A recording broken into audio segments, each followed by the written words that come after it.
qui dit Noël dit cadeaux et des cartes. Eh bien, si vous cherchez des cartes fabriquées et qui sont bilingues, eh bien, j'ai la réponse pour vous ici. Il y a Carmel Noël qui a sa propre entreprise, Carms Cards, qui fabrique justement ça, des cartes bilingues pour toutes les occasions, pas juste Noël, bien sûr. Et c'est avec grand plaisir que je l'accueille ici sur les ondes d'Envol. Bonjour, Carmel. Bonjour. Parlons d'abord de comment tu as commencé cette entreprise-là, Carms Cards. Ça fait déjà quelques années que tu as ça. Oui, ça fait plusieurs années maintenant. J'ai rentré dans tout ça. Une amie m'avait invitée à une soirée, un peu genre comme une soirée Tupperware, là. Oui. Mais c'était à travers de Stampin' Up, qui est une compagnie qui vend des étampes, puis toute la paperasse qui vient avec du scrapbooking, des choses comme ça. Puis on a fabriqué quelques cartes. Puis, tu sais, voulant être une bonne amie, j'ai placé une petite commande. Puis là, ben, ça l'a tout déroulé de là. Alors, si on peut décrire tes cartes de Noël, tes cartes d'occasion spéciale, Carmel, comment est-ce qu'elles ont de l'air? Qu'est-ce que tu mets dessus? Est-ce que c'est beaucoup de collants, du bricolage? Est-ce qu'il y a des dessins à la main? Est-ce qu'il y a des petits messages écrits dedans? Comment est-ce qu'on peut imaginer ça? Ben vraiment, comme je prends des commandes spéciales, je peux faire comme n'importe quoi avec du papier. Ah oui. Oui, j'en ai fait des demandes spéciales, c'est des minions, c'est toutes sortes d'affaires en tout cas. Mais non, j'essaie vraiment de toucher plusieurs différents. Comme tu sais, des fois on donne des cartes à des enfants, des fois on donne des cartes religieuses, des fois on donne des cartes comme toutes sortes. Puis j'essaie de vraiment. Tu sais, il y en a des fois, c'est étampé, puis là, je colore à la main. Des fois, c'est découpé. J'ai des gnomes qui sont, tu sais, comme rapiécés, un petit hibou, tout mettre coller les morceaux ensemble pour faire les lisières. Il y a tellement de différentes choses. Des fois, il y a un message à l'intérieur. Des fois, c'est juste une carte vierge. Comme ça, elle peut être utilisée pour plusieurs différentes occasions. C'est ça, comme vraiment, j'ai l'embarras du choix. Ben absolument, puis tu le mets tellement, tu mets tes propres couleurs, tes propres goûts là-dedans aussi. Donc, est-ce que chaque carte est unique en soi? Oui, parce que je les fabrique chacune à la main. Donc, tu sais, si je me mets, je vais être comme, OK, je fais ce style ici, j'en ai plus, je vais recréer.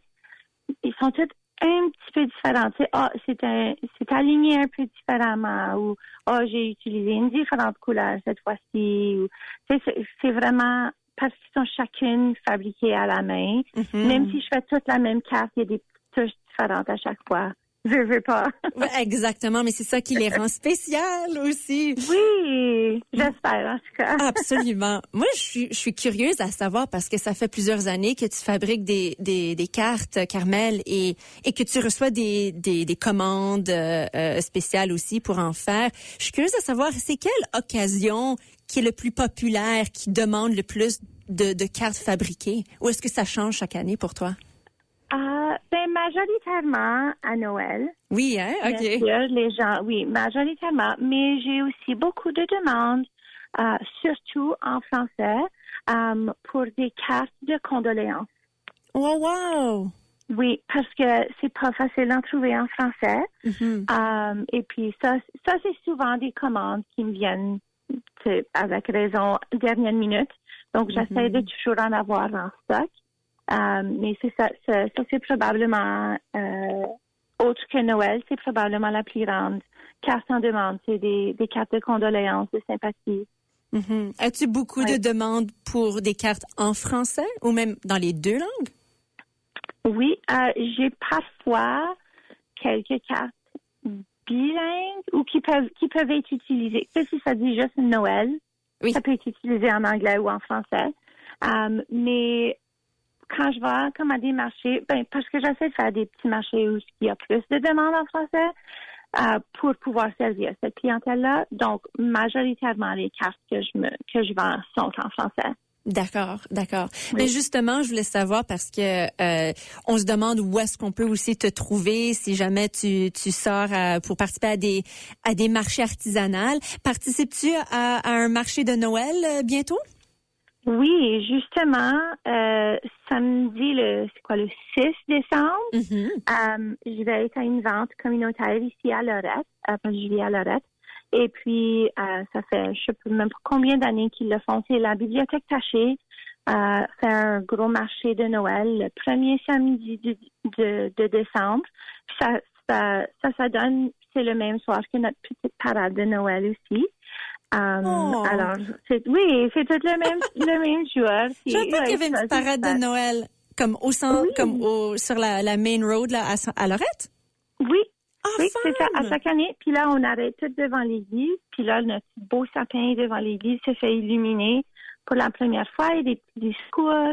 Puis ensuite, il y a du chocolat chaud puis des goûters dans la salle paroissiale. Wow! Oh, mais ça, c'est le fun. On peut certainement inviter tout le monde à y participer, à venir voir cette belle parade. Oui. Oh, puis on a des feux d'artifice aussi. En plus? Oh, wow! En plus, oui. Ah, mais c'est extra spécial. Oui. Oui, j'aime bien ça. Donc, ça fait plusieurs années que je fais ce marché-là. Oui. C'est de 10h à 3h. C'est au collège Lorette Collegiate. D'accord. Dans le grand gymnase? Oui, exactement. Oui. Puis, il y a toutes sortes de différents marchés. Tu sais, il y a des choses tricotées, il y a des jouets, il y a des choses faites en bois. Il y a quand même toutes sortes de choses-là. C'est tous des marchands locaux de la région? Une grande partie, oui. Je sais qu'il y en a toujours. Tu sais, qu'il y a comme... tu sais, il va y avoir quelqu'un de Tupperware, mais il essaie de trouver une représentante locale. Il va y avoir comme... Tu sais, des fois, des plus grands vendeurs de compagnies comme ça, mais autant que possible, il essaie de trouver quelqu'un au moins de la région. Absolument. Ouais. Oui. Eh bien, écoute, on invite tous ceux qui nous écoutent en ce moment de venir te retrouver là-bas le 6 décembre pour ce merveilleux marché artisanal de Noël. Merci beaucoup, Carmel, de parler de ta business. Merci beaucoup. OK. Bonne soirée et joyeux temps des fêtes. Oui, merci à toi aussi.